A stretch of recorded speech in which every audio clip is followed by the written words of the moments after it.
Welcome to the Veritas podcast, where we explore heterodox thoughts on politics, sex, and culture with an exciting lineup of international guests. I am your host, Dr. Petra Buskins, and I'll be asking guests, what is it that distinguishes this political and cultural moment? Why isn't the world making sense anymore? What is reality in an algorithmically driven world? How can we regenerate our psyches and societies?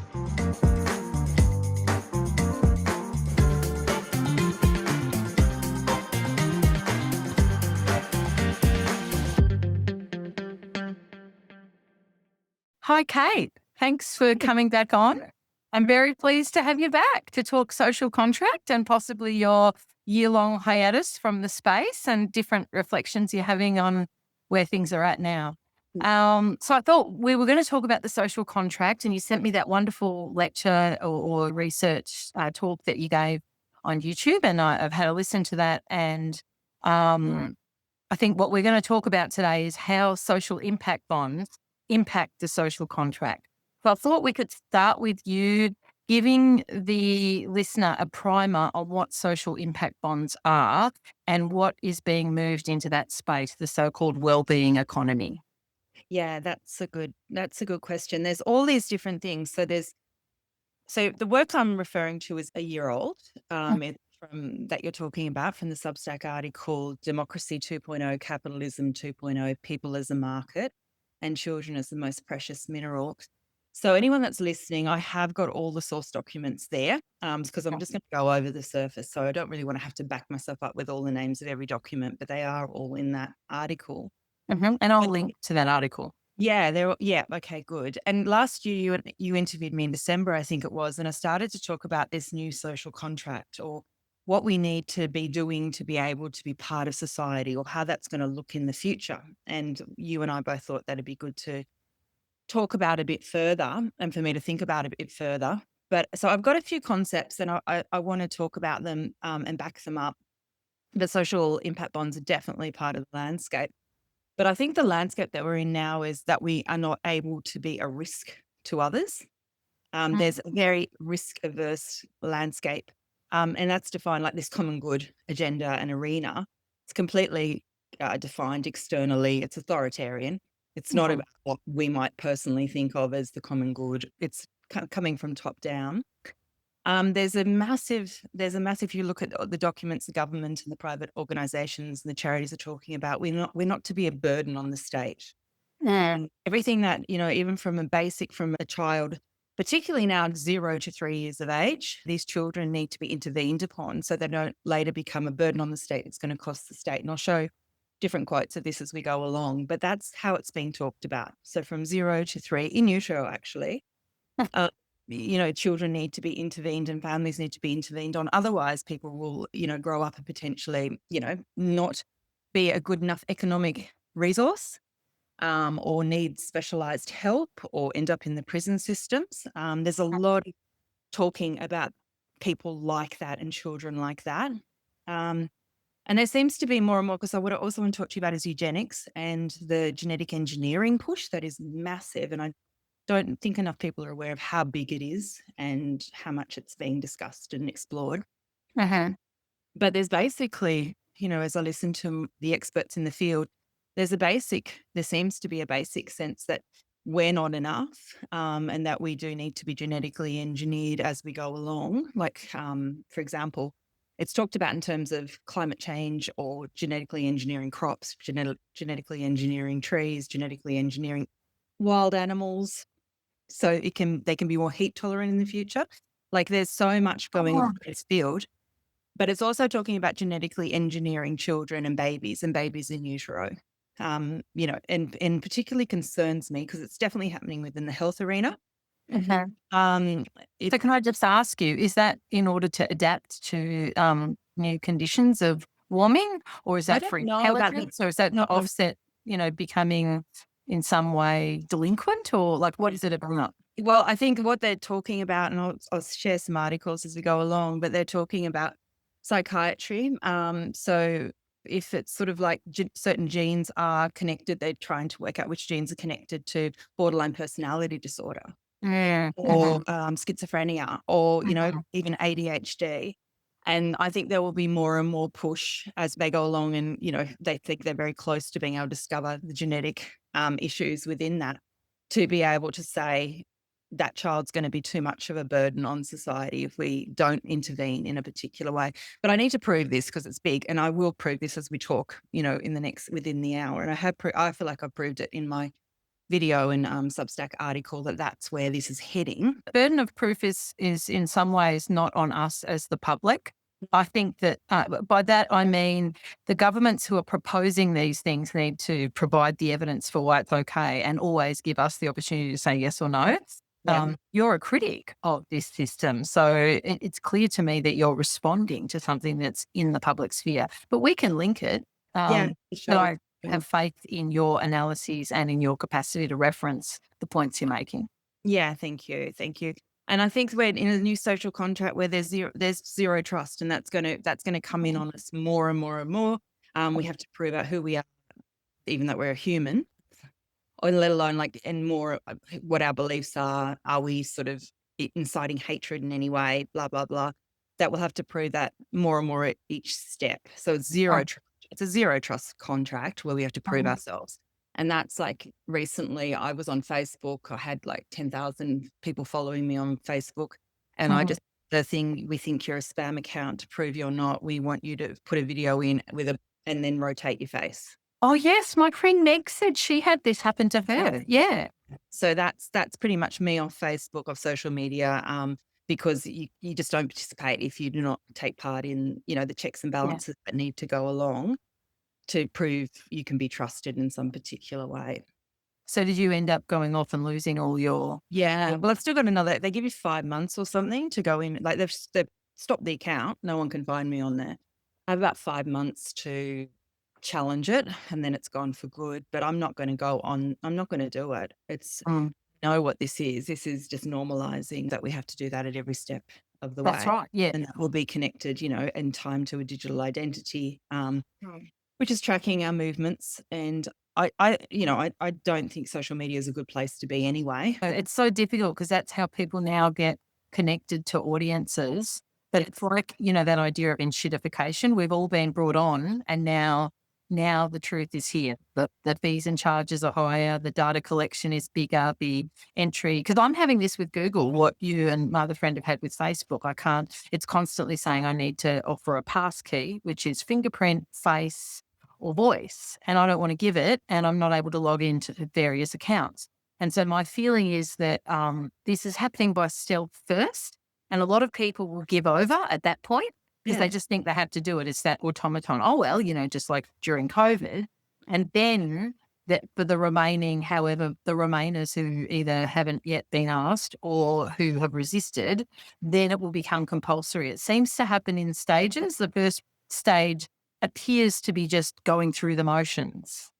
Yeah, exactly. I agree with you on that. And then makes me so angry because then they use it as justification for so many people already are doing it. So, so many people already pay by their phones. So it's no problem to have a digital ID. That's what the English governments recently said. So they use the justification of normalizing, just making it easier and more convenient. And then when a certain percentage of people are actually doing it, then it's like, well, we're going to make it compulsory because so many people are already doing it, Well, my understanding is Starmer has already said it's compulsory to have digital ID to work. Yeah. Mm. And I haven't looked at it too much, but that's my understanding as well. Yeah, it's coming here. Yeah. But I did want to, before I jump into social impact bonds, I did want to talk about democracy in Australia and social cohesion, because that's kind of like the basis. I'm just sort of wanting to go through it in a particular way. Yes. Okay, go for it. Yeah. So I looked at a paper last year that came out from the Australian government called Strengthening Australian Democracy paper. Uh-huh. And they wax lyrical about democracy being our, mere mortals can organise themselves as equals into forums or assemblies where they can pause to consider things, then decide on a course of action. So they talk about democracy as though people having a real say in the paper. Mm. That's a quote they use. And then they go on and say, democracy reinforces a spirit of common community and belonging that enables people to cooperate and collaborate in order to help one another in times of crises. So then they're talking about this common community and belonging. So we all come together. We're all in this together. So this is written in 2024. So after the COVID, Mhm. debacle, whatever else. So it shows like we have to come together as a community, as Australia.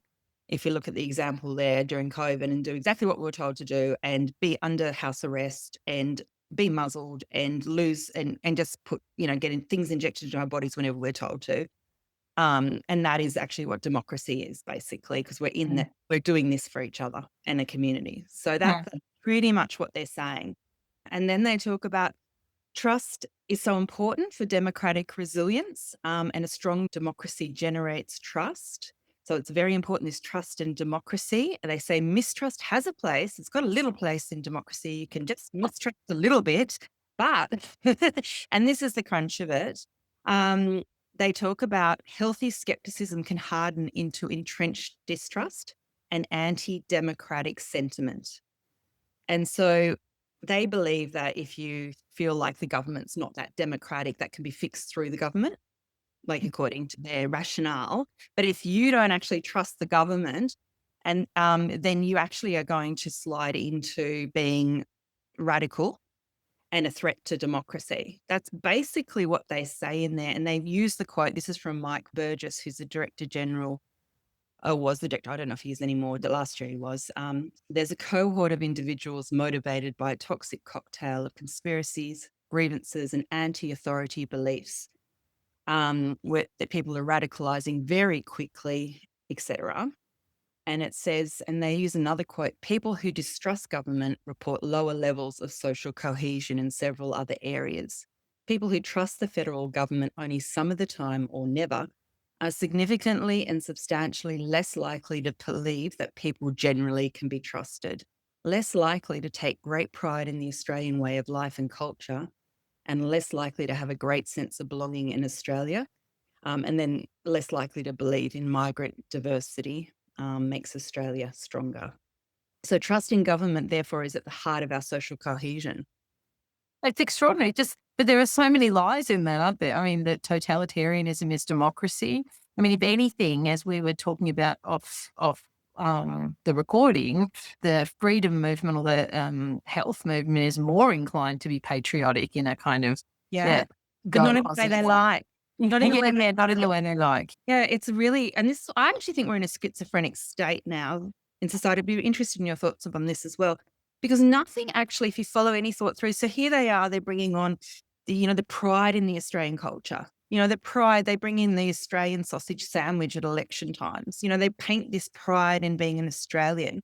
But I feel like most of the time we're told basically, as Australians, like, that we really shouldn't be in Australia, that we are, and there's a truth to it. There's a truth to that. We have a history of, repression in our, in our people, in our bloodlines. You mean colonialism? Yeah, colonialism and the treatment of the Indigenous. Yeah, for sure. There's definite distressing and awful things that happen, just definitely. But it's like we live in this sort of schizophrenic state. Sometimes the Australian culture and the pride in being Australian is pulled up. And sometimes we're treated, like that we have no rights to any ideas, really. I'm sorry, I've got a weird beeping going on around me. I just need to figure out what it is. I'll pause it. Yeah, I really want to talk, because also what's happened now. So I know this is social cohesion is really important. They're going to do a lot under social cohesion. So there was a report come out in the ABC, and I just saw it, but the new AFP, the Australian Federal Police boss, warns hate crime laws may need to be strengthened further.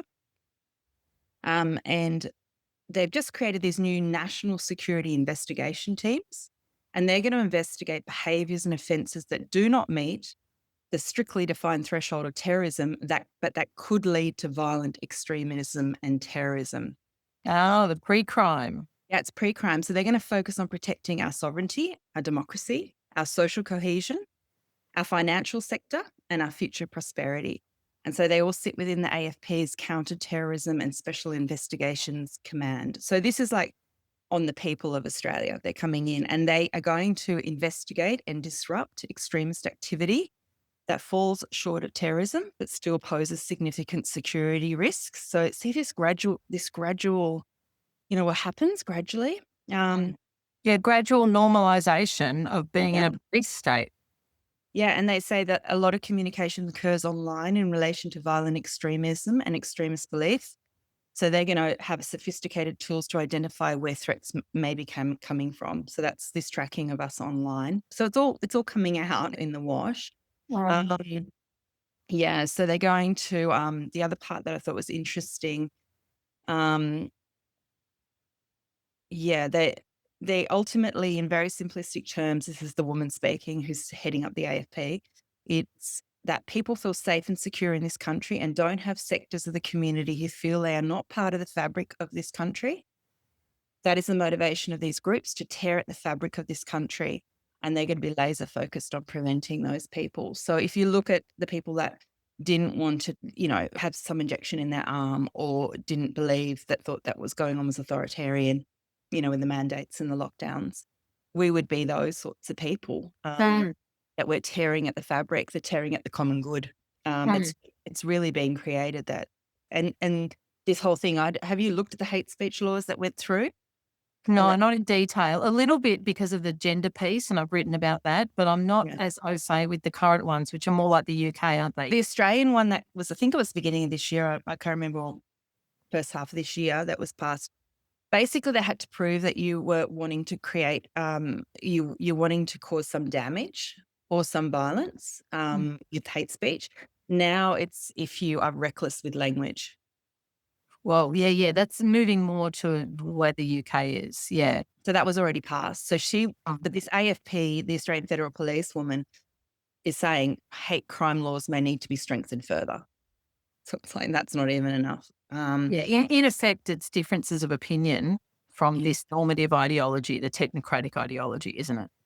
Yeah, I agree with you. And it's like anyone could do anything aggressive with anything you say. The more they're doing this to people, making more and more people feel like they're dangerous. I don't feel like I'm dangerous, but making more and more people feel like they don't belong, that you're not, you're socially excluded, that you don't have a right to be part of things. That's, what they did that for anyone who stood up against the mandates for those 3 years and encouraged public hatred of us. The more they do that and just disconnect people from society, the more you can just make the people, they call people far right extremists. You just Well, that's the inversion again, isn't it, that we were talking about before? Because the hate is actually coming from the government in that sense. It's whipping up hatred against a minority group who are standing up on principle. And some of the people in that minority group might have been wrong or rabble rousers, but not everyone. And the point about freedom of speech is the freedom to be wrong. It's easy to claim it on the grounds of, superior speech, and often that's used, like there's scientific efficacy for ivermectin or whatever. But no, I want the right to be wrong. I want the right to be able to have protected speech, to explore ideas and to be politically discordant from the dominant view. Yeah, but then not to be seen as tearing at the fabric of this common good. That's right. Like this is so serious, this common good discussion, and the way they frame it, it's incredibly concerning. And so are you saying that's now the kind of auspices under which this social impact bonds are being delivered, this notion of the common good? Oh, for sure, for sure. So I'll show you. So there's a quote in Capitalism 2.0, The Age of Impact, which is an article, and it says, in the new Capitalism 2.0, all agents are pulled in the same direction and are committed to the well-being of society. Wow, it's just totalitarian. Kate, I've got a dog crying at the door. Hang on. Okay. Yeah, so can you explain a bit how they're using it? Essentially, is it like the umbrella term in order to manufacture consent, to use Chomsky's term? So social impact investing is where basically... But I meant the prior, what you were saying about social cohesion. Is that the manufacturing consent under this social cohesion ideology? Well, it's going to take charge of the financial markets as well. So under ESG scoring, you will have to show that your company has good social policies, environmental, social, and governance. Right. So you have to, the Australian government's brought it in for big businesses. You get metrics on what's your environmental supply chain, what's your social, how much are you supporting social programs? I did with the S. G is governance. Do you have enough women? Do you have enough trans? You know, there'd be other things within that governance. I haven't looked at governance too much, but it's just checkbox sort of stuff. Yeah. But so the environmental stuff's concerning as well, but that's for a different talk. But the social, I pretty much think, and I've read a few articles where, so social impact bonds, I can't see. So at the moment, how they talk about social impact bonds is private corporations and philanthropists, investment philanthropists, put in money. So they basically have these foundations or these organizations, say like Minderoo, Andrew Forrest. They will create papers on where there are issues within society, what the issues are and what the solutions might be. So they actually already create the sort of behind the scenes to give to the government so they can create the policies and legislation. And so they define the problem, but in a way create the problem. They define the problem and the solution, and then they put it to the government, and the government will enact it. Can you give us an example of a problem? Oh, it'd be just like, Aboriginal children not being enough in childcare, or Aboriginal, it'd be a lot around Aboriginal. Minderoo is particularly around Aboriginal. It's a Thrive by 5, how to make children thrive by 5 years of age. So they've come up with apps where you go in and you put all your data about your children and all the stuff you do with your children on apps. We played this game today, or, and they give you, nudge you and give you ideas for what you can do for your children. Like, I'll read with my child. Yes, I'll log that I read with my child for 15 minutes today. Yeah, it's not enough just to read with the child. You need to log that you've read with the child. And then the time that parents spend doing that is time they're not actually with their children. But it's also normalizing a huge amount of invasion of privacy into your home life and what you do with families, and which I don't think will be at some point. I don't think it's going to be whether or not you choose to do that. That become mandatory that you have to do that because we want to get rid of or child abuse. That's the sort of stuff that Japan's talking about. Zero child abuse. Actually had it. Oh, sorry to interject, Kate. Go on. Say that again. Yeah. Well, Japan's got the 5.0 projects and technological solutions, zero child abuse. So it's just very much about technological interventions and surveillance on families and robots that tell families what to do. If you're sort of flagged, I think that's not for everyone potentially, but if you're flagged in some way, that's the sort of interventions that can happen. Which is effectively child abuse. I was going to say we had a kind of proto version of that in Victoria with the no jab, no play. So I think that's, again, you must do this or else you are excluded from the social contract in some key way. And that is a prototype for what you're talking about, I think. Yeah, I think so. Yep, definitely. So you've got these private corporations and they come together, they go, we've got this social problem. The government says, yep, we've got this social problem. We want you to fix it. You got the private philanthropists. I think you need to make over $250,000 a year to put money and invest in this. I don't think that's the figure. And then they pull the money, they pull the capital. They partner with a non-government organisation to run the program. Huge amounts of metrics. Tick box stuff is collected on the program because they've worked out what needs to happen for the repayments to happen to the investors. And so once, things happen according to what's meant to happen, the metrics are satisfied, the government then pays out the investors with a 10 or 12% return, 8 to 12% return, I think is the normal figures. So basically you've got this social impact. So that's what social impact is. And so government's no longer just paying directly to non-government organisations to run programs, which is how mostly it's running still. And that's the traditional way of doing things. You've got a whole bunch more players in the field. Because there's, they've got to be the auditors and making sure there's a whole bunch more processes that need to be fulfilled that there's people employed to do now. We've got a third player, it seems, which is the private investor, the philanthropist. You had the government and the NGO before, the government and Anglicare, they give money to a rehab program or youth program, whereas now you've got these investors who are making money off the addiction, which means they're incentivized to keep the addiction going. Yeah. Well, if you look at some of them and how powerful they are, yes, and you've got that, and the government pays more than the old model, because they're paying on top of paying the money that originally went into it to run the program. They're also paying 10 to 12% interest return on it as well. So it actually costs the taxpayers more than the traditional model. But it's massive. Like if you look at the global impact investment network, that's like, the global network. It does have Andrew Forrest on there, Minderoo. It's got the Paul Ramsay Foundation, which is huge in Australia, one of the big players. But it's also got the Rockefeller Foundation. It's got the Bill and Melinda Gates Foundation. Massive, massive global players are involved in this system. So, okay, so there's the issue of money. There's the issue of commodifying people to this extent, and the data extraction on people is much more. Traditionally, it's got to be a lot more. So a lot more has got to be collected on people and families. You've got that, and you've got that's going to cost a lot more money. You've got that it's privatizing the welfare industry.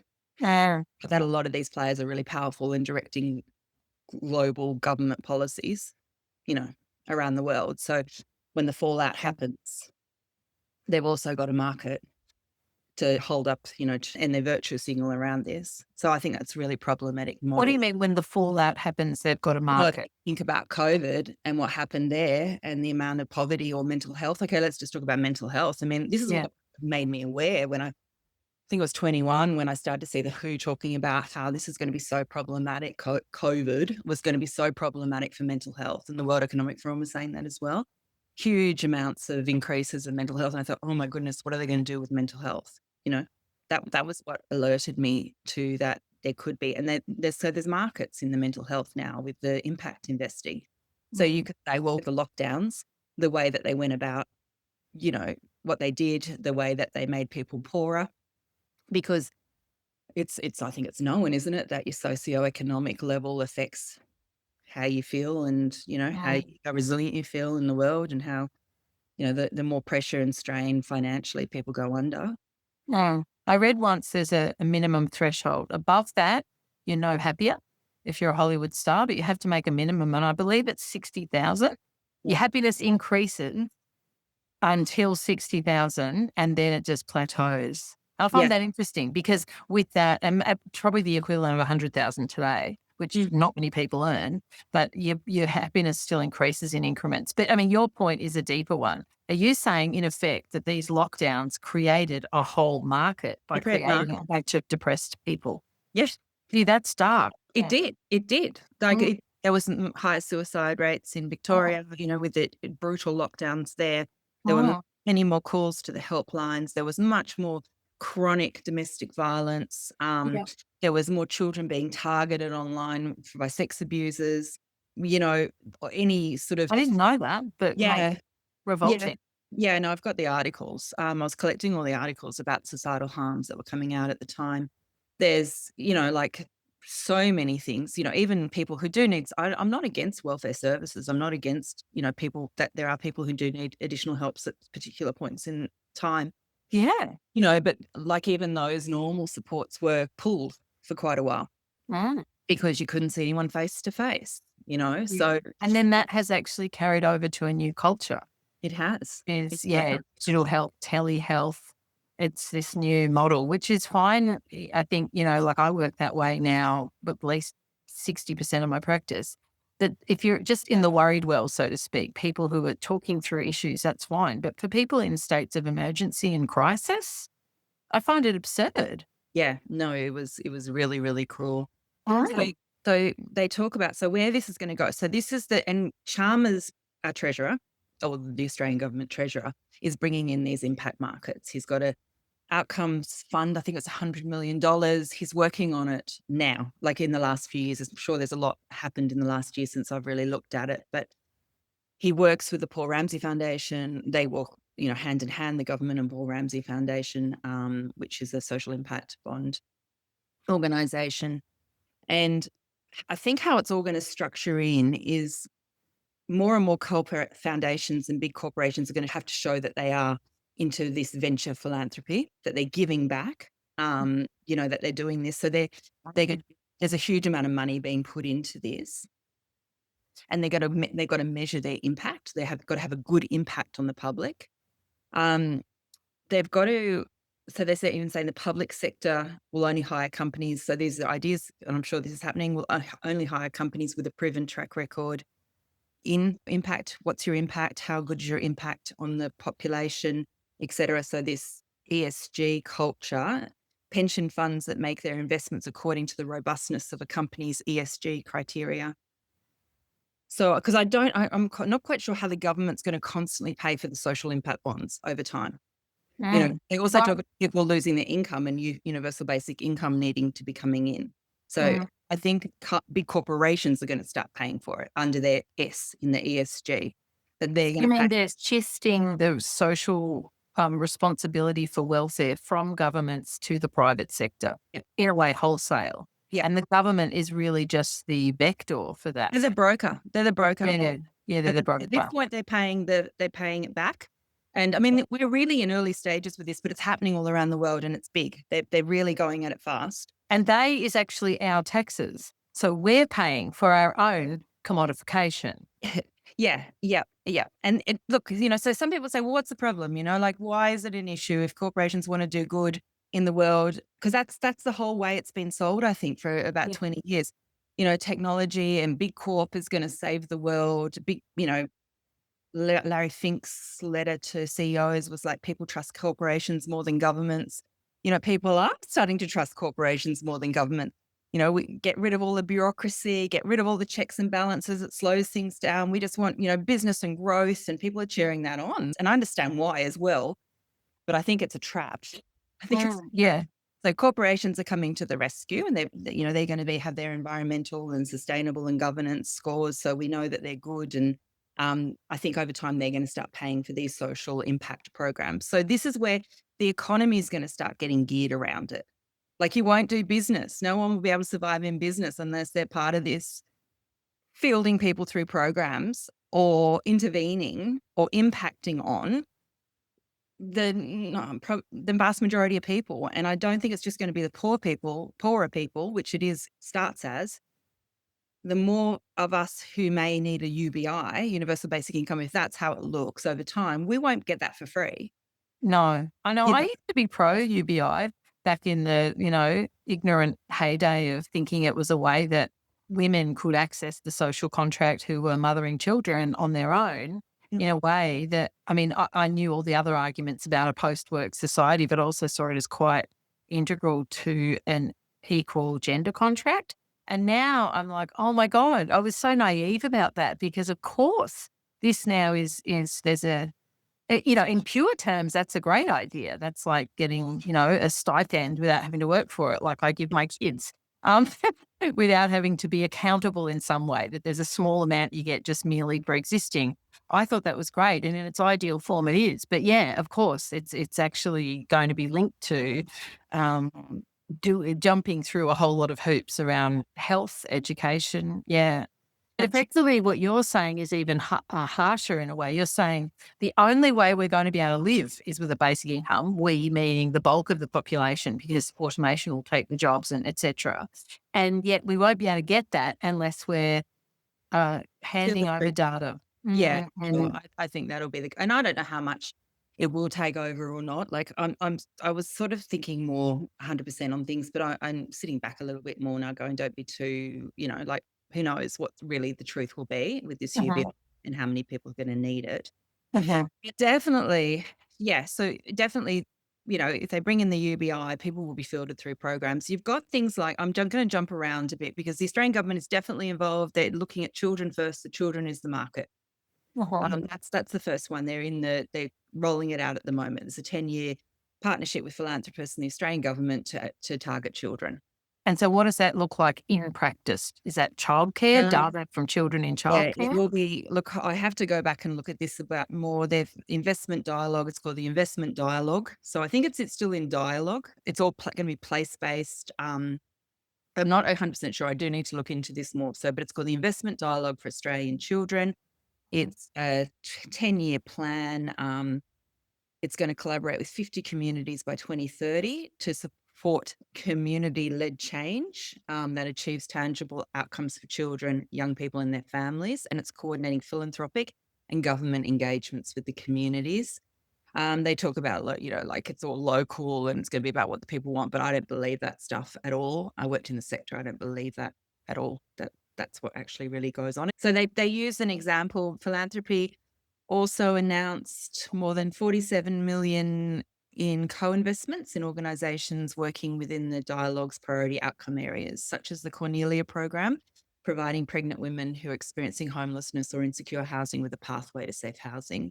So it's the wraparound services idea, which is good. I don't have a problem with the idea. I've got a problem with this model that I really have a problem with it. I think it's very concerning.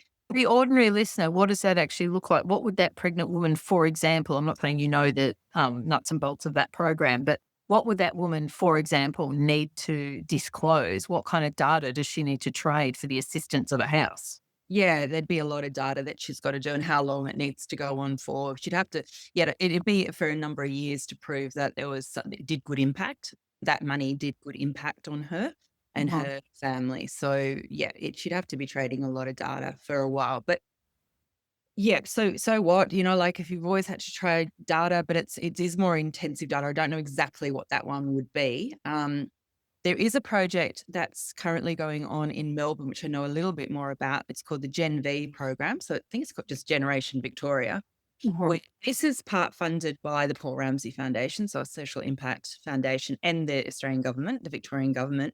This over 2 years, every baby that was born in hospital over 2 years, I think, let's just say it was 2022 to 2024, but it might be 23 to 25. It's around that time. Every woman after she gave birth was approached to be part of this project in hospital. Given birth, hello, knock on the door, like part of this project. Basically, they take DNA from the mother, the father, the baby, any health records that, the mother went through during pregnancy is collected. They take any mental health, physical health, educational levels, any social programs that the parents were in. Then they track the child. How's the child going? Early years, health, mental health, preschool. They can talk to the schools. They're collecting the DNA. So they're collecting in there. They're looking at DNA, social outcomes, intelligence levels, mental health. It's a huge amount of personal information. Yeah. Huge amount. Plus, it really worries me. This is where we get into the eugenics angle. Really worries me now that they're starting to move into the genetic structure, the DNA of people. They're doing that because they want to see any correlation between outcomes and DNA, which is a very, very, very problematic arena because that is that, back in the 1910s, 1920s in England and America, they had the Mental Deficiency Act in England where they sterilized, people that were seen to be mentally deficient because they'd followed them for, like they'd just do some sort of generational back sweep and go, that person that they were deficient mentally and it flowed through your family. So no, you can't have any more, you can't have children. We're taking you out of, so it's a very dark arena within the eugenics. Yeah, very, very. And as I said, when we've spoken before, that, epigenetics is the cutting edge of genetics. And so the genes that are turned on and off are completely defined by environment. So this idea that you can just isolate the genes is factually incorrect. Yeah. But of course, making money isn't about what's correct or right. It's about making money. And like you said at the very beginning, it's all about risk management, isn't it? Yeah. They're actually creating the problem. Yeah. Well, this is so Catherine Greiner, she was the Australian politician. She's on the chair of the Paul Ramsay Foundation, or was last year, and she's also the chair of the Luminance Alliance. I looked at that, and so they just say basically genes are responsible for disease, and it's just these blanket statements, and that novel treatments are really important, and that rare diseases in children impact us all.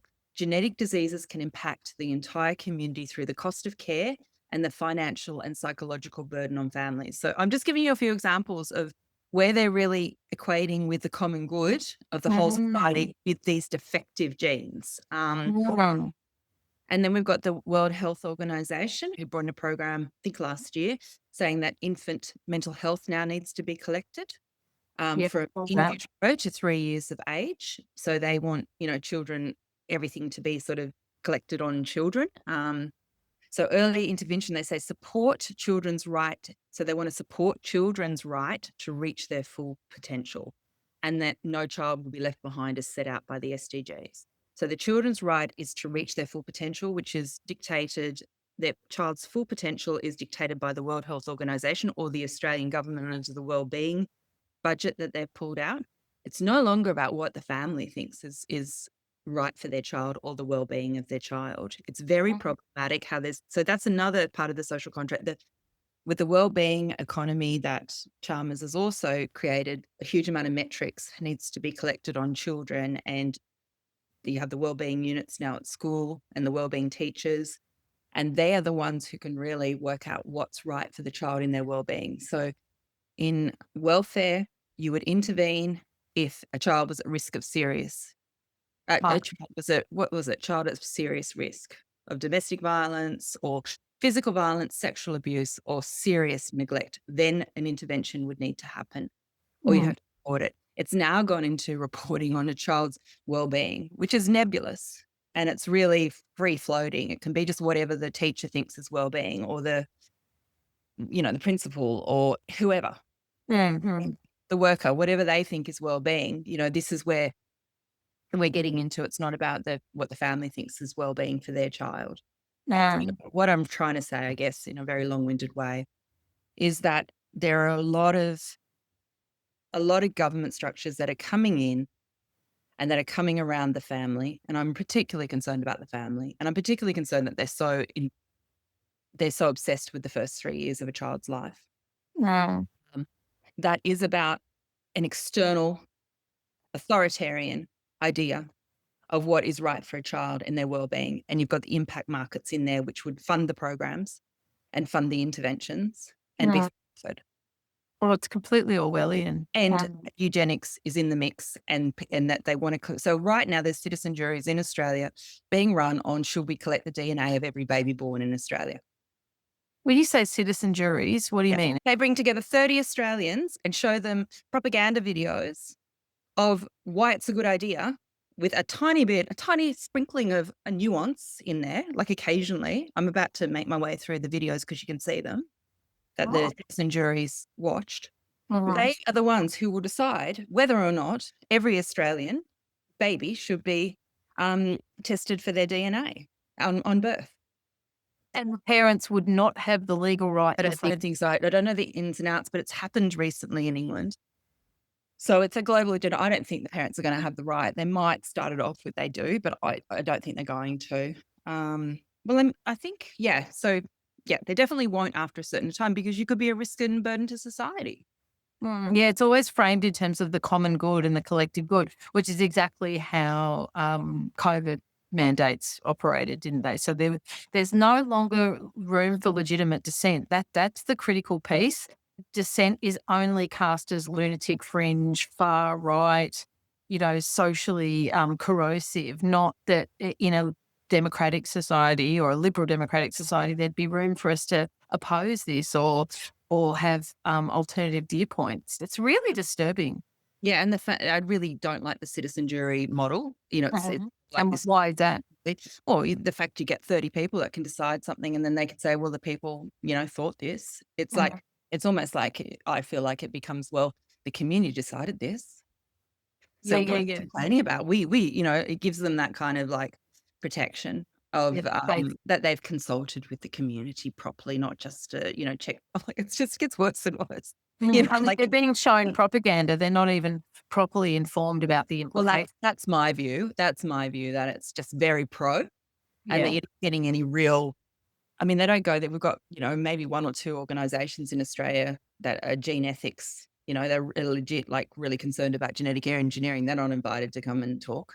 And increasingly, I mean, what we've seen very much since COVID and with the new gender laws is that because critique is framed as incendiary, at its worst, like, illegal, what's happening is there is no legitimate opposition. So we don't have a variety of views within the system. Sure, you can grab someone from outside the system. But more and more of us, let's say doctors who opposed mandatory vaccination, well, they're no longer doctors, or they're under the radar. Or like the point is that it's harder and harder to be in the system, thinking about Gillian Spencer, or it's harder and harder to be in the system and have a critique. So there is no one that they can call upon to say, here's this group that present an opposition. Mm, mm. I There know. isn't a group. Well, Yeah. and because everything is personalized as well. It's very tricky. So they will say every baby needs to be screened, and they'll show these really painful stories of mothers, who lost children, or so the mitochondria, like Maeve's Law was passed a few years ago in Australia, which is the first time that they can genetically engineer basically a fetus in Australia. So Right. it's made from 3 people, the fetus. It's So how does that work? 2 eggs and 1. Yeah, it's the nucleus. No, I'm just going to say this right. Nucleus of the mother, the biological mother. Then there's a cytoplasm that's donated from somebody else, and then there's Yeah. sperm, and that's because of mitochondrial diseases that are supposedly I haven't looked into, like how this all works, and is there another way of looking at this? These mitochondrial diseases passed down through the mother, so they want to take out the part of the cell that could have that mitochondrial abnormality in it, and use another woman, I imagine, mitochondria. Yeah, use that part of it and mesh it together. So Mhm. already in a situation. So that's like potentially germline creating change, making genetic changes that go from generation to generation. Potentially. Yeah, it's an ongoing. But that's already gone through Parliament and been allowed. Like, so, the first step's already happened. Interestingly, the Greens was the only party that did not allow any dissent. They had to vote 100% for it. Other parties allowed a conscience vote for this. Oh, Green. yeah, the Greens the same on gender ideology. Yeah, they've morphed into real totalitarians on ideological matters. Yeah. It's ironic. I mean, yeah, I always voted Green once upon a time. Yeah, I know, so did I. But see, so you've got there's different articles talking about that many psychiatric conditions are highly heritable, with the highest rates seen in schizophrenia, autism spectrum disorder, and bipolar disorder. So they're really talking about embedding genetics into psychiatry now. Like that. I doubt there's any real. I don't think it's real.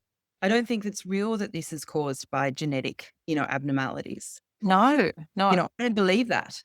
But they will make that argument, and they'll come up with some data and some experiment that proves that that's the way, and then be the capacity to argue for interventions on family lines, for sure. Independently. And again, because of this, do your own research has been parodied and disparaged. The cult of the expert now, who, doggedly pursues one bit of knowledge within a framework that outlaws all dissent and funds only, so we know how the university system and the welfare system work. Only certain projects are funded, and it's ideological. So you've already got all these filters before the expert is wheeled in to tell people why this is the only way. Yeah, Mm. absolutely. It's just stacked Yeah. upon stacked. That this Yeah. all 100% true, and this is the way it's got to be. And it's very hard for the actual average person to even be able to relate to it, to even be able to get their head around it, then to even have a say. I mean, we've got no say. We just have no say to And pretend. it's basically just shuttling through now the parliament, like Chalmers is developing the legal infrastructure to make this a possibility to start commodifying effectively welfare. Like it's called the welfare economy. Is that right? Yeah, the Wellbeing. There's the Wellbeing economy, which keeps the data, but I reckon that's part of collecting the data, so then they can justify the social impact bond market. So they're collecting 50 metrics of how Australians feel about their wellbeing. That was passed in 2022, I think, or that came into being in 2022. But in school, children they were last year given weekly surveys. How good out of 10 do you feel about the things you own? It's in New South Wales, isn't it? Because I didn't see it in my kids' school. Yeah. You haven't seen it. Well, no, it's definitely in New South Wales. So they're collecting the data, and they changed the data availability and transparency act They brought it in 2022, and that authorises the Australian government bodies to share public sector data with accredited users, universities, whatever. I remember looking at who was there. So then you've got the data that then justifies the interventions that then come through the social impact bonds. I'm not saying social impact bonds are the be all and end all. It's a bigger system. It's like trying to piece together this bigger system that's being put in place under the wellbeing arena and agenda, which I think is going to be very intrusive over time on families' lives. So what kind of questions are they asking kids? Like, is it, you said, are you satisfied with your school? But does it get into personal things? Like, No, it says, how satisfied are you with the things you own? So we're talking about primary school kids as well. So that's talking about family income. How satisfied are you with your community? How well you get along with others? It's about 10 questions. But if you can trace the wellbeing, budget and arena back to the OECD. The OECD has the paper, and I've given the link. That talks about needing to track lots of things in a family's life around the wellbeing of children. It talks about that families can be risky for children's wellbeing, that you need to, like all the normal things, you need to track them, the mental health of the mother, the physical health of the parents, the child. But you also need to look at the state, the quality of the parents' relationship, and also who else the parents and the family's bigger network. It's just so intrusive. And the other piece there is across a life course, and I've certainly seen this in my therapy practice and just in life, that people's lives have different phases. So the phase of starting a family has its own stresses, like, postnatal depression. I mean, I think it's fundamentally to do with isolation, but, and intensive parenting without a network, or like a separation might be another phase, or joining work. And so the idea that one's mental and social well-being has different phases, better and worse, and that if you just zeroed in on one phase and then extrapolated from it and started medicating or collecting data, that's false, because it's a dynamic process and it's transitory by definition. But also, I mean, just on principle, regardless of that, it's just an absolutely outrageous totalitarian invasion on people's lives. And like you said, it's kind of happening by stealth and framed in terms of well-being and data collection for well-being. Now, if people choose to opt into that, fine. But we need always the capacity to say no. We can't actually say yes if we can't say no either, which is the critical point. Yeah, and that's really true. We can't say yes if we can't say no. That's pretty much gets to the heart of the matter, because everything's coerced. Well, you just can't be part of systems. So you won't be able to, you won't be able to access. So if the people who are more vulnerable that are being targeted, some actual welfare workers put this up in one of the government papers when they were talking about, they were talking to the public, they were talking to welfare organisations about social impact bonds, and some people did raise concerns around, because it's a lot more data collection. They raised concerns about, some of it says that this data that we collect can be used for other purposes. So basically you have to agree to be data mined and scrutinised to get access to service. That's a different social contract, isn't it? That's a different social contract that you actually have to be monitored, because they need the monitoring. They need the monitoring to justify their, in part to justify their investments and their investment returns. But look, we're talking about things like, potentially having to wear wearables, having to go on apps and document what you do with your children, have a wearable that takes information. UNESCO's talking, I came across where UNESCO's talking about the importance of wearables in the impact markets. Bloody Kennedy's talking about he wants everyone wearing a wearable within 4 years in the US. On body, like it's not even just tick box stuff over time. And that's another example where it starts out as ostensibly voluntary, like everyone started wearing those watches. And I remember saying to a couple of friends' daughters who were wearing them to like jog and whatever, I was like, that's actually like that data will go somewhere. It's not only yours, and it's connected to your body and heart rate, and it's very personal biometric information, or biological information that becomes biometric, that it starts out like that, and then, yeah, as you say, before we know it, it's mandatory. But I mean, I feel like a lot of people still won't even understand it. So really what it looks like is this: a problem or a service is available, let's say healthcare or education or access to Centrelink. And in order to access that service, you have to sign up to be part of a new kind of system, which is a social impact bond that is a combination, which used to be the definition of fascism, of the corporation and the state coming together to say, we're going to solve this problem. This problem is healthcare. And in order to access the healthcare, you have to be part of a social impact bond investing scheme where you're like the raw material that gets analysed. So you analyse before the so-called intervention, during the intervention, and after the intervention to see if it worked. And then the investors make money on that data. Is that right?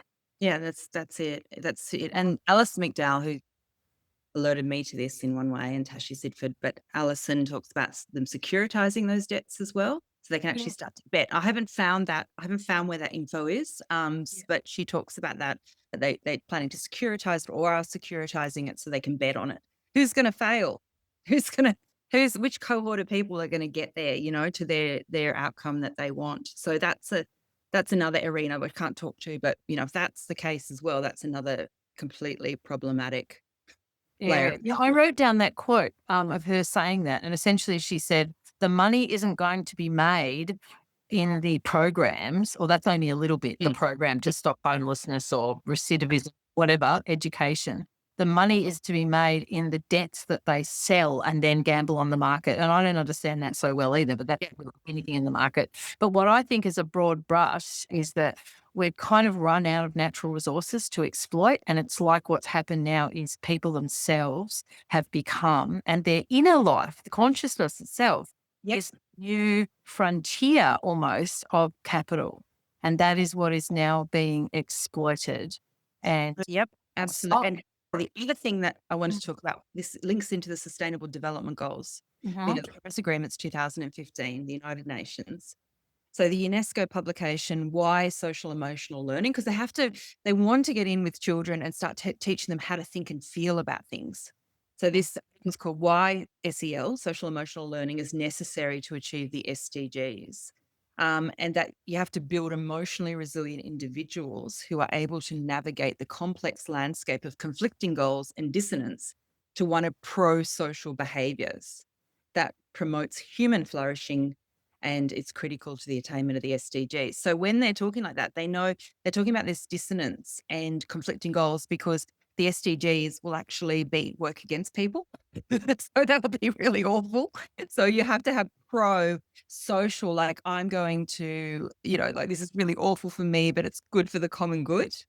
Sort of. Like we didn't want to get vaccines, but did it for the common good. Yeah. Or Raylene Kennedy, who lost her daughter, and she was told, her daughter, what was her daughter's name? I'm having a blank, but her daughter, people said her daughter would have been happy to die for the common good when she died after the vaccine injury, after the vaccine in Australia. That sort of thinking, you might lose out or you might lose somebody, but it was good for the common good. So, that's all right. Well, it's utilitarian as opposed to liberal. It's not the individual becomes somehow superfluous. The common good trumps. And that's the worst of collectivist thinking, isn't it? So I think you need the balance. Pure individualism also ends in pathology. You actually need the tension of the liberal and the democratic, the collective and the individual, always in tension, because this is just a kind of collectivism gone mad. But it now, unlike the past forms of communism, it annexes to capital or capital annexes to it. So now you've got this bizarre situation where the capitalists have become communists, where they're making money under the guise of the common good in an extreme way. Yeah. And I understand why people would have thought ESG was great, like let's make companies accountable, let's make them. But I don't know how much can get very far. And maybe this always had a really good motivation at the start, but geez, they corrupt everything. Geez, they come in and they're corrupting regen agriculture. They can corrupt anything. They're basically saying, if you just think of the environmental aspect of ESG, There's such an argument going on at the moment that synthetic food is better for the climate or the environment. I mean, everything can mean something different, and everything is taken in a different place than I think where it probably intentionally started. But I also wanted to just give one, because I've got to jump off in 5 minutes, but I wanted to give one final sort of quote from the Wellcome Trust. And Julia Gillard held or was the chair of the Wellcome Trust, or one component of the Wellcome Trust. It's a charity in England. So Julia Gillard was our prime minister at one point. And they say, First woman prime minister. yeah, they say with the Welcome Leap, that's one of their programs, disease anywhere is a threat to health everywhere. So this is the mentality. This is absolutely the framing of where we're going. They want us to be healthy to our last breath under the power of biology and engineering, combining to create breakthroughs for all of us. So this is Both under the power of biology and engineering. Yeah, that's a quote. Combined to create breakthroughs for all. And I hate this all. So their first 1,000 days project, 1KD. And when I worked in welfare, there was so much emphasis put on this first 1,000 days of a baby's life. $45 million program that brings together experts in the life sciences, engineering, and computer science from across, everywhere. And they're going to develop scalable measurement methods and models to predict and promote healthy brain development in infants. So what they say about this, I just want to read out what they say, because I think it encapsulates all my concerns. And then maybe we can wrap up with what it means for the social contract. Yeah. Okay. The first 1,000 days can make all the difference to a child's start in life, perhaps more so than we ever understood before. In this early period, we develop critical cognitive abilities such as executive function, EF, and self-regulation. By the end of the first 1,000 days, a child's individual executive function performance changes their odds of dealing successfully with opportunities and obstacles they face in life. Children with underdeveloped executive function at age 3 represent about 20% of the population, but make up nearly 80% of adults who are likely to require some form of societal or economic assistance. Advances in neuroscience and stem cell biology, sensors, and computational models suggest that we may now be able to measure, model, protect, and promote infant brain development. And they go on to say, if we could accurately predict and improve these outcomes, these EF, executive function outcomes, by 20% in 80% of children before age 3, we could potentially reduce the risk of encounters of crime by 20%, reduce risk of accelerated aging by over 10%, and reduce the risk of childhood obesity by nearly 20%. So that's through stem cell biology, sensors, models, and they want to model, protect, and promote. They want to do a whole bunch for children in the first 3 years of life. Like The best thing they could do is walk away and leave the child alone, to be in nature, to breastfeed, to hold, to co-sleep, to be in a community with other parents and children. Yeah. Like, that makes me feel really sad. Me too. It's devastating. Yeah, it's really devastating the way they think about these babies as being these adult, like really, awful adults that are a burden on society. They're thinking of them like that by 3 years of age. And it doesn't factor in the dynamic nature of this. Yeah. But in terms of like the social contract, which is the overarching theme we were going to talk about in relation to this, how do you think this redefines citizenship? Because I think this is a core issue. Yeah. Well, I think that there is zero trust in who we are. I feel like the government has declared war on the people, that we are to be managed and we have to be surveilled, that we are a burden and a risk, a potential burden and a risk until we prove otherwise. That's pretty much it. And our access to services, goods and services is going to be terminated based on that. If we don't participate, we can't be part of the society. We can't be part of society. So if you look at what's been previously, it's like, and I don't agree with the full capitalist model that the wealthy just get a lot more access to goods and services than people who are struggling financially. But basically, if you had money, you could be part of things. We're moving into another arena.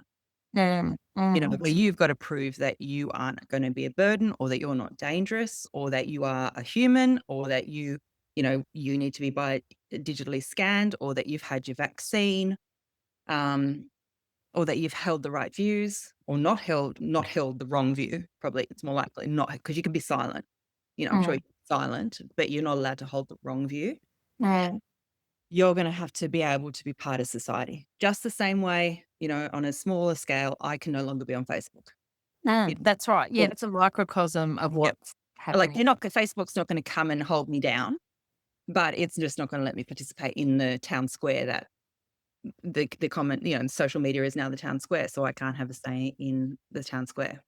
That's right. That's right. And unless, because of the network effect, unless everyone goes off, because I went off Facebook in 2019 after I read Shoshana Zuboff and Jaron Lanier and all of them, I just went, this is no good. But then I became isolated. So in effect, anyone off there because of network effect. So what Jaron Lanier said is you want everyone to go off. Otherwise, the people who go off are just marginalized. And you might think, oh, I'm going to create a counterculture. No, it actually, there are not enough people out here. So you don't really create a counterculture. You become isolated. I mean, you might hang with some other isolated people. I don't mean necessarily interpersonally, but in terms of your relevance to the culture, that's what happens. And they know it. Yeah, they do know that. And the other part of it is that we have to give over our privacy to be part of this society. And they did say that in the documents that, people will have to get used to much less privacy. Said that in the world. I've read it a number of times in World Economic Forum. That it's just a given. You have to not have the privacy that you thought you were going to have. And that's it really surprised me, because I am quite a private person. I don't like being tracked and traced through my phone. I don't like the phone listening to me. I wouldn't wear a Fitbit or something, because I don't want where's that data going? But most people, I don't think, seem to care about privacy. Really, they're quite happy to be monitored. So I don't know if a lot of people are going to have an issue with it. Well, I think they don't understand the implications, because I've had debate with friends, and then when I really lay it out, most of them go, oh, yeah, because they're not feeling the effect. But if you find yourself, like, the police our streets, not our tweets up in England, if you find yourself on the wrong side of that, you're suddenly going to care a lot about privacy. And I think what it is that what people feel at the moment is nothing. They don't feel it. So they go, oh, well, my phone's listening. I've got nothing to hide. But actually, as Edward Snowden said, everyone has something to hide. Yeah, it doesn't matter what it is. But the reality is we're all private people. And I think that's the point about the social contract. It's that we've gone from a model where it's a government of the people for the people to being actually the people are cattle for the government. And it's happening in a subtle way, and people are agreeing. So it's hard to see it and define it as a problem. But for those of us who do and are still acutely aware of what the importance of individual autonomy is, we are kind of really, it seems to me that we are marginalised, that we are no longer part of the social contract in some ways. And that's actually a pretty weird thought. But we're already all feeling it. I mean, most of us are no longer in conventional employment. I'm still working for myself and am still registered. But there is this kind of increasing marginalisation. And I think we need to be really getting together with other people in that. But that's not easy, and it's not utopia. As you and I have said, there's this kind of move to the right and, with jingoistic versions of nationalism and populism, and that's difficult too. And I think what I come back to, and some of the most compelling lone wolf dissident voices that I listen to, is really back to basics. Like, are you connected to your family? Are you connected to, long-term friendships? Are you connected to nature? Are you able to develop some reciprocity in your community? That's really where it's at now. Even reality itself, we don't even know what's societal and what's not now. So I think it's back to that, like what you can actually know. Yeah, that's where I've gone in the last year, and it's given me more peace of mind. I always feel like I need to talk about this because I just want people to be aware of where the mental health arena also can go. And I hope I've sort of pulled that out, where bits and pieces of that are going with children, and, with the constant pathologizing of children. Maybe we should have another conversation about that in particular, because I think it's really important that people are a bit more aware of the bigger arena. Do you mean the way in which children's mental health and so-called illness is being tracked and surveilled and Yeah. And the categories, the DSM, how how the DSM is growing and where this is coming from, the links, who's been instrumental in this, the way of thinking about people as just being like just depressed, anxious, obsessive or, oppositional defiance disorder, whatever, ADHD, like the players within there. Why is there suddenly an influx of ADHD? Well, because the new guidelines came out a few years ago, which means many more people are being tested and that there's no like it's just a big arena that I think a lot of people are in and have no idea of what they're in. I agree. Like, I can't tell you how many people now define either themselves or their children as having ADHD. It's like it's suddenly it's the illness du jour.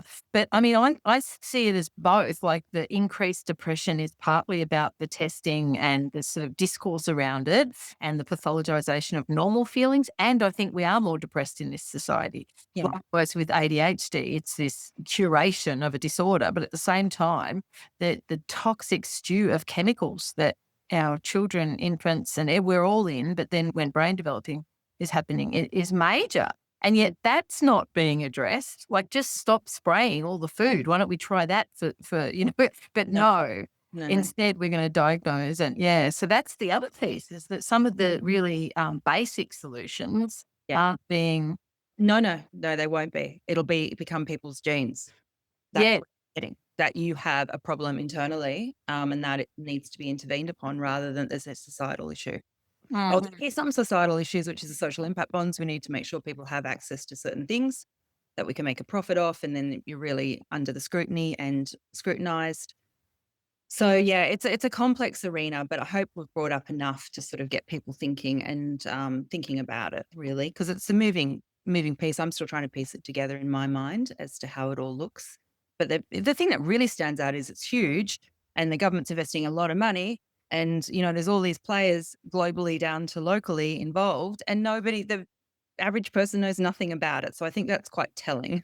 Yeah. Well, you've done extraordinarily detailed and conscientious work, Kate, in this space. You've certainly enlightened me. So thank you very much.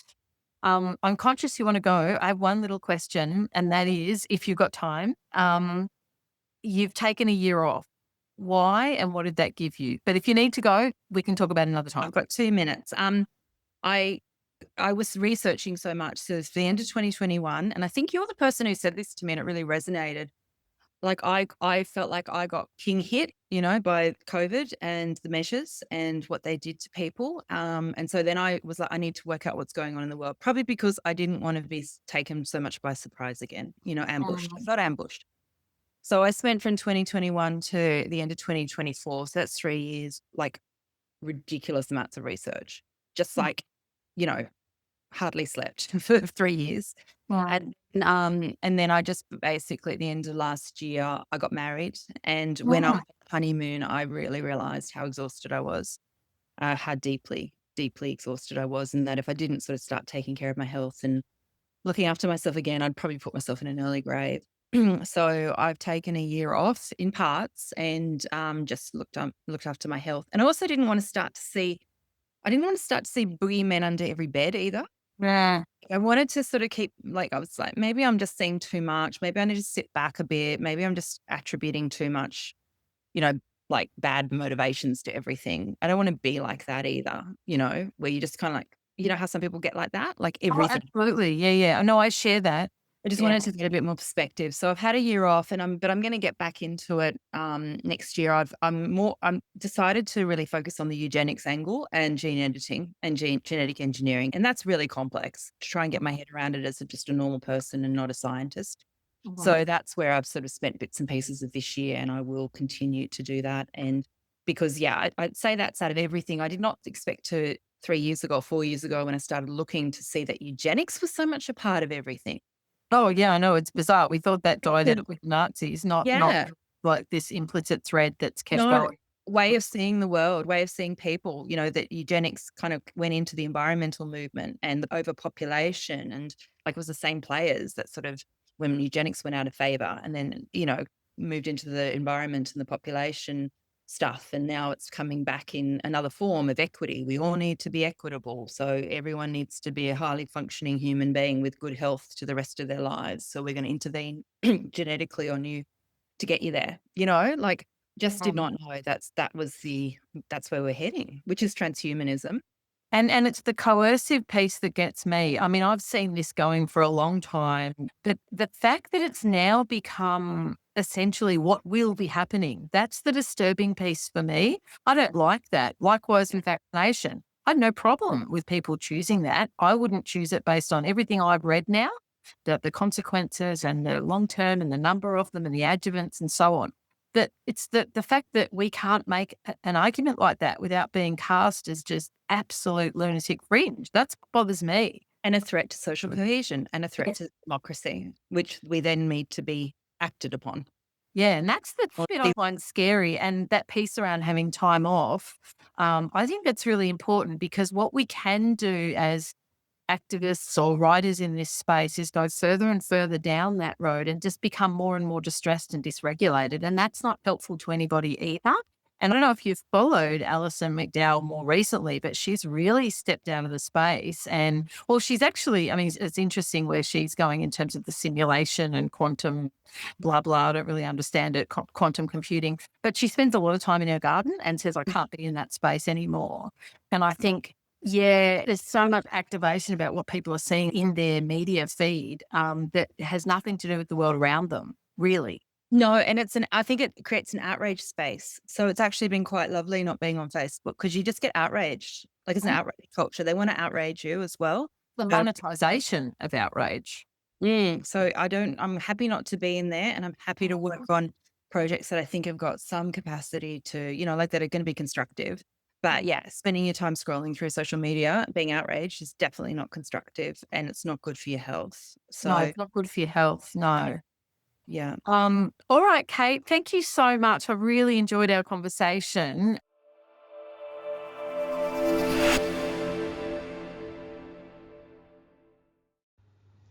Thank you for listening to this episode of the Veritas podcast. If you'd like to support the show, please subscribe to my Substack, also called Veritas. You can find most of the ideas or the references spoken about in the show linked in the show notes. See you next time.